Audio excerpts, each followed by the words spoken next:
TV నేను మీ ప్రియ ఈ రోజు మనం చూడబోయే పుణ్యక్షేత్రం ఛాయా సోమేశ్వర దేవాలయం భారతదేశంలోని తెలంగాణలోని నల్గొండ జిల్లాలోని పానగల్లో ఉన్న ఒక శైవ హిందూ దేవాలయం ప్రస్తుతం పాక్షికంగా పునరుద్ధరించబడిన ఈ దేవాలయం 20వ శతాబ్దం మధ్యలో శిథిలావస్థలో ఉంది. దీనికి 3 గర్భగృహాలు ఉన్నాయి.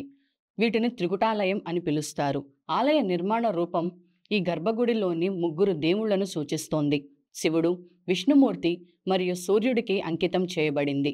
ఈ 3 ఆలయాలు తేలింగన శైలిలో సంక్లిష్టంగా చెక్కబడినవి. ఈ శిల్పాలు మహాభారతం, రామాయణం మరియు పురాణాల దృశ్యాలను వర్ణిస్తాయి.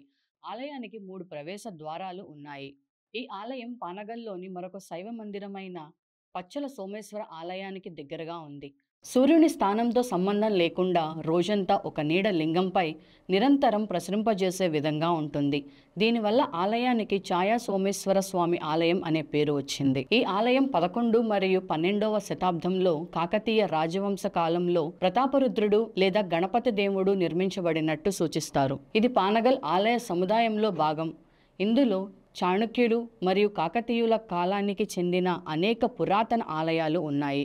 ఈ ఆలయం శివునికి అంకితమైంది.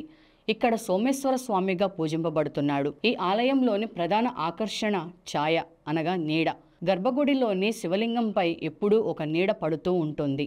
కానీ ఇది అసలు ఏ ప్రకారం ద్వారా ఏర్పడుతుందో తెలియదు. ఈ వాస్తు శిల్ప రహస్యాన్ని ఆలయాన్ని నిర్మించిన ప్రాచీన శిల్పులు అద్భుతంగా రూపొందించారు. ఆలయంలోని త్రికుటాల వాస్తు శైలి శిల్ప కళా సంపద మరియు శాసనాల కాకతీయుల కళా నైపుణ్యాన్ని ప్రతిబింబిస్తోంది. ఇక్కడ చరిత్రను మరియు ఇక్కడ స్థల పురాణాన్ని ఇక్కడ ప్రధాన అర్చకులైన అజయ్ కుమార్ గారిని అడిగి తెలుసుకుందాం. ఓం నమ శివాయ. పంచాణముఖాద్భూతాన్ పంచాక్షరమనూపవాన్ పంచశోత్రదో వందే పంచాచార్యాం జగద్గురుం. ఇది పానగల్లు, నల్గొండ జిల్లా అండి. పానగల్లుని ఇది మనకు చాలా ప్రాచీన దేవాలయాలు ఉంటాయండి ఇక్కడ. ఎందుకంటే పానగల్లుని ఒక రాజధాని చేసుకొని కాకతీయ వాళ్ళ సామంతులు కొందూరు చోళులు పరిపాలించారండి. ఇది అతగారి సామ్రాజ్యము. ఈ పానగల్లో ఉన్నట్టు కూడా దేవాలయాలు కూడా నిర్మాణం చేయడం కూడా జరిగినది. పానగల్లో ఉన్నట్టు కూడా శ్రీ శ్రీ శ్రీ ఛాయా సోమేశ్వర స్వామి, శ్రీ పచ్చల సోమేశ్వర స్వామి, శ్రీ వెంకటేశ్వర స్వామి దేవస్థానం అండి. ఇక్కడ ఉన్నట్టు కూడా ఉదయ ఆదిత్య సముద్రము ఇవన్నిటి కూడా కొందూరు చోళులు పరిపాలించారు. మనకు ఈ ఛాయా సోమేశ్వర స్వామి దేవస్థానము దాదాపు 1050 సంవత్సరాలండి. 11వ శతాబ్దం నాటిది. మనకు కాకతీయ వాళ్ళ సామంతులు కొందూరు చోళులు ఈ దేవాలయాన్ని కూడా నిర్మాణం కూడా చేయడం జరిగినది. ఒకప్పుడు ఈ ఛాయా సోమేశ్వర స్వామి దేవస్థానం ఒక 50 సంవత్సరాల నుంచి 70 సంవత్సరాల వరకు మొత్తం శిథిలావస్థలో ఉండేదండి. ఈ మధ్యకాలంలో తెలంగాణ ప్రభుత్వం దృష్టి పెట్టి ఈ దేవాలయాన్ని అభివృద్ధి చేయడం కూడా జరిగినది 2016లో కృష్ణా పుష్కరాల సందర్భంగా. ఇది మాన్యుమెంట్ వచ్చేసి స్టేట్ ఆర్కియాలజీ పరిధిలో ఉందండి. దేవాదాయ శాఖ ధర్మదాయ శాఖ కింద ఉందండి. మనకు ఒక కమిటీ ద్వారా ఈ దేవాలయం ద్వారా అభివృద్ధి అవ్వడం కూడా జరుగుతున్నది. మనకు వచ్చేసి ఇది మనకు తెలంగాణ ప్రాచీన దేవాలయము హిస్టారికల్ టెంపుల్ అండి. ఇక్కడ అంటే మనకు ఇక్కడ 3 గర్భగుడులు ఉంటాయండి. మనకు ఛాయా సోమేశ్వర స్వామి, దత్తాత్రేయ స్వామి, సూర్య భగవానుడు. మనకు ఇక్కడ ఈ మండపంలో వచ్చేసి 18 స్తంభాలు ఉంటాయండి. ఈ 18 స్తంభాలలో స్వామివారిన పడమట గర్భగుడిలో మనకు సూర్యోదయించి సూర్యాస్త వరకు కూడా ఆ స్వామివారి పైన స్తంభాకారంలో నీడ కనబడడం కూడా జరుగుతుంటుంది. మనకు ఒకే డైరెక్షన్లో కాకుండా ఒకే స్వామివారి నిరంతరం కూడా ఆ స్వామివారి పైన ఛాయ ఉండడం కూడా జరుగుతుంటుంది. మనకు ఇప్పటి వరకు ఆ ఛాయ ఎలా వస్తుంది ఏంటన్నది కూడా పరిశోధనలో కూడా అంతు చిక్కని రహస్యం ఇది మనం ఒక దేవరహస్యంగా భావించుకోవాలి. మనకు సూర్యోదయం మారుతున్న కొద్దీ ఛాయ అనేది కూడా మారుతుండాలి. కానీ ఛాయ నీడ మాత్రం ఇప్పుడు కూడా ఒకే డైరెక్షన్ ఉండడం కూడా జరుగుతుంటుంది. ఆ ఛాయ మాత్రం కూడా మారకుండా స్థిరంగా ఉండడం కూడా జరుగుతుంటుంది. మనకు ఎదురుగా సూర్య భగవానుడు, తూర్పు గర్భగుడి. సూర్య భగవాను ధర్మపత్ని ఛాయాదేవి, శనీశ్వరి తల్లి అమ్మవారు. అమ్మవారు విగ్రహరూపులు కాకుండా ఛాయారూపంలో కొలువైంది, ఛాయాదేవిగా. మనకు ఛాయాదేవి దర్శించుకుంటే మనకు ఏళ్ళనాటి శని ఉన్నా కూడా, నరుదిష్టి ఉన్నా కూడా తొలిపోవడం కూడా జరుగుతుంది. ఇక్కడ ప్రధాన దేవాలయంలో పరమశివుడు కొలువైన ఉన్నారండి. ఇక్కడ బ్రహ్మసూత్రం కలిగిన శివుడిది. స్వామివారి నేత్రాల దగ్గర ఒక బ్రహ్మసూత్రం ఉన్న శివుడు. చాగంటి కోటేశ్వర గారు చక్కటి ప్రవచనం చెప్పడం వల్ల ఈ దేవాలయానికి భక్తులు అధిక సంఖ్యలో రావడం కూడా జరుగుతుంటుంది. ఇక్కడ మార్నింగ్ వచ్చేసి ఉదయం 5 గంటల నుంచి మధ్యాహ్నం 1 గంట వరకు మీ స్వస్థాలతోటి అభిషేక కార్యక్రమం కూడా నిర్వహించుకోవడం కూడా జరుగుతుంది. ఇక్కడ స్వామివారికి పంచామృతం కానీ మనకు జలాభిషేకం కానీ చేసినట్టయితే తప్పనిసరి అనుగ్రహం అనేది కూడా పొందుతారు. ఏమైనా కష్టాలు ఉన్నా కూడా, బాధలు ఉన్నా కూడా తొలిపోవడం కూడా జరుగుతుంది. ముఖ్యంగా ఏమిటంటే మనకు సంతానం విషయంలో కానీ, పాణిగ్రహం విషయంలో కానీ, ఎవరైనా మానసికంగా బాలేని వారికి ఆరోగ్యపరంగా కానీ, మనకు పాణిగ్రహం విషయంలో కానీ స్వామివారికి అభిషేకం చేసినట్టయితే తప్పనిసరిగా అనుగ్రహం అనేది కూడా పొందడం కూడా జరుగుతుంటుంది. అదేవిధంగా ఉదయం తెల్లవారుజాములో మనకు సోమసూత్రం ఉంటుంది. మనకు అభిషేకం చేసే వాటర్ వెళ్ళేదాన్ని సోమసూత్రము. ఆ సోమసూత్రం నుంచి ప్రతిరోజు కూడా శ్వేతనాగు రావడం కూడా జరుగుతున్న ప్రధాన గర్భాలయంలోకి. ఇక్కడ వాయుమూలలో కూడా పుట్ట వెళ్ళడం కూడా జరగదు. ఈ గుడి ప్రాంగణంలో కూడా నాగబంధనం కూడా ఉంటుందండి. ఎందుకంటే మనకు విగ్రహాలన్నీ కూడా ఔరంగజేబు కాలంలో విగ్రహాలన్నీ కూడా ధ్వంసం అవడం కూడా జరిగినది. కాకపోతే మనకు ట్రస్ట్ వాళ్ళు విగ్రహాలన్నీ కూడా చేయించారు. కాకపోతే ఇది స్టేట్ ఆర్కియాలజీ పరిధిలో ఉంది కాబట్టి ఎటువంటి విగ్రహ ప్రతిష్ట మనం చేయడానికి అనుమతి ఇవ్వట్లేరు. 10 years నుంచి విగ్రహాలన్నీ కూడా రెడీగానే ఉన్నాయి. అనుమతి లేక ఆ విగ్రహాలన్నీ కూడా భద్రపరచడం కూడా జరిగినది. ఇంకా ఈ తెలంగాణ ప్రభుత్వం ఈ దేవాలయాలపైన దృష్టి పెట్టి ఈ పానగల్లును ఒక పర్యాటక కేంద్రం చేసి తీర్చిదిద్దినట్టయితే ఈ దేవాలయానికి లక్షలాది మంది ఈ దేవాలయం కూడా రావడం కూడా జరుగుతున్నది. ఇది మనకు విశేషమైన స్వామివారండి. ప్రతిరోజు ఉదయం 5 గంటల నుంచి మధ్యాహ్నం 1 గంట వరకు అండి. సాయంత్రం వచ్చేసి సంధ్యాకాలంలో 5 నుంచి 8:30 వరకు కూడా ప్రతిరోజు పూజా కార్యక్రమాలు జరుగుతాయండి. ఇక్కడ ఉన్నట్టు కూడా 3 గర్భగుడు త్రికుటాలయంగా పిలుస్తారు. బయటలో ఉన్నట్టు కూడా ఉపాలయాలు కాళికామాత, అభయంజన స్వామి, కాలభైరవుడు అవన్నీ ఉండేది. కాకపోతే ఆ గర్భాలయం కూడా ఖాళీగా ఉన్నాయండి. మనకు 2016లో కృష్ణా పుష్కరాల సందర్భంగా తెలంగాణ ప్రభుత్వము దీన్ని డెవలప్ చేయడం కూడా జరిగినది. అందులో ఒక ట్రస్ట్ ద్వారా ఈ దేవాలయాన్ని కూడా అభివృద్ధి అవ్వడం కూడా జరుగుతుంది. ఈ గుడి చుట్టూ ఉన్నట్టు కూడా 2000 మొక్కలు, పంచవృక్షాలు, చెట్లు కూడా నాటడం కూడా జరిగినదండి.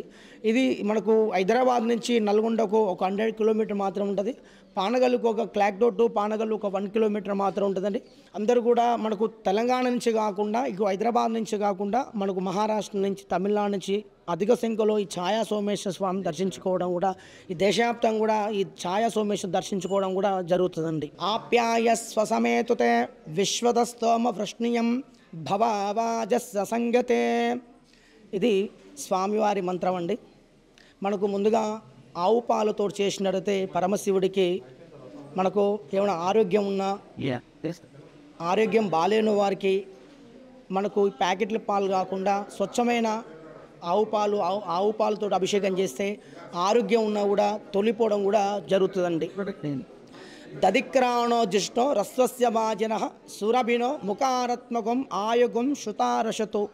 ఇది ఆవు పెరుగుతోడు చేసినట్టయితే మనకు ప్రతి సంతానం విషయంలో కానీ, మనకి ఎవరైనా సంతానం లేని వారికి ఈ ఆవు పెరుగుతోడు చేసినట్టయితే తప్పనిసరిగా అనుగ్రహం అనేది కూడా పొందుతారండి. ఇక్కడ మధువాతారుతాయతే మధుక్షరంతి సింధవ మాధ్వేన సంతోషదేహి మధునక్షమాగుం రజ మధుద్యౌరస్తున పిత మధుమాన వనస్మాగం మస్సు సూర్య.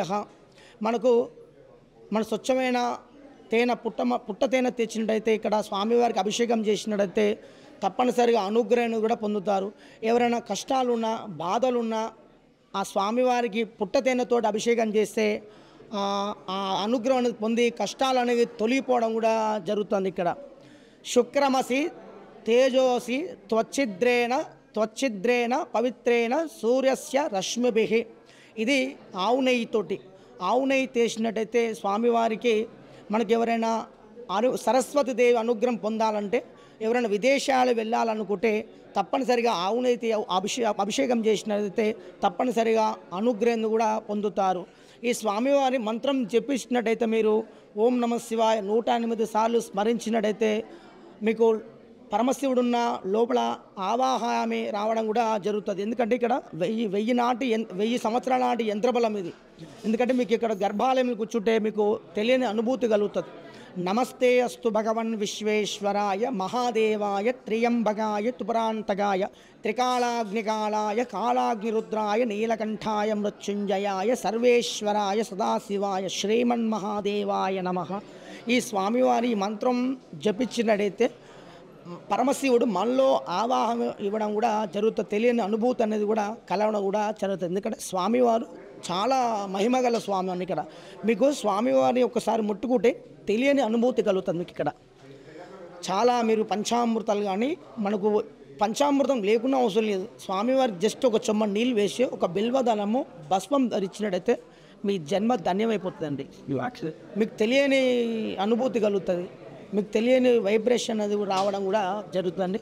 అందరూ కూడా చక్కగా ఇంత వేరే దేవాలయానికి వెళ్ళినప్పుడు అక్కడ గర్భాలయంకి వెళ్ళనియరు.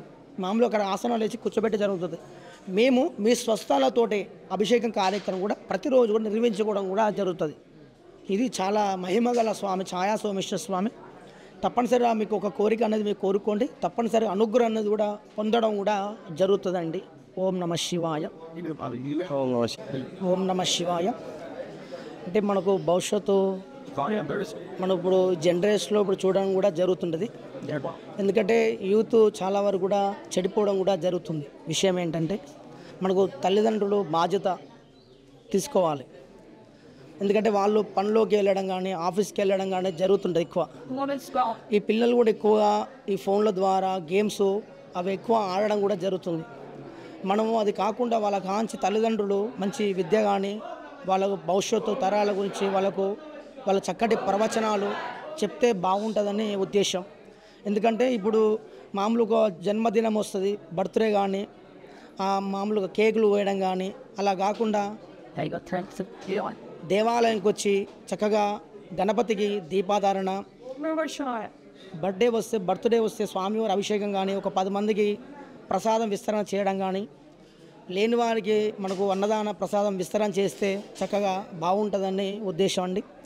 ఎందుకంటే యూత్ చాలా వరకు చెడిపోవడం జరుగుతుంది. అలా కాకుండా తల్లిదండ్రులు ఒక బాధ్యత తీసుకోండి. వాళ్ళకి ఫోన్లు కాకుండా ఈ గేమ్స్లు కాకుండా చక్కగా సరస్వదేవి ఉపన్యాసం కానీ ఆ మంత్రోపచారం చేసినట్లయితే చక్కగా వాళ్ళ భవిష్యత్తులో బాగుంటుందని ఉద్దేశం అండి.